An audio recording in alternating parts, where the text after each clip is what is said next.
ঈদের সময় তো কম বেশি আপনারা সবাই সালামি পেয়েছেন। আচ্ছা বলুন তো এই সালামি টাকা দিয়ে কি করেছেন?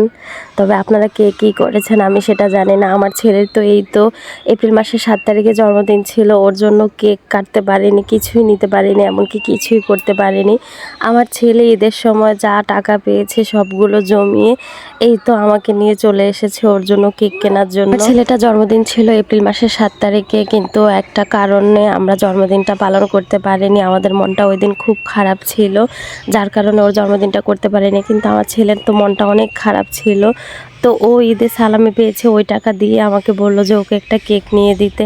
আর আমিও ওর কথা শুনে আর দেরি করলাম না, চলে এসেছি একটা কেক নেওয়ার জন্য ওর জন্মদিনটা পালন করব বলে। জন্মদিন চলে গিয়েছে তাতে কি হয়েছে, জন্মদিনের দিন ছাড়া কি অন্য দিন আর জন্মদিন পালন করা যায় না?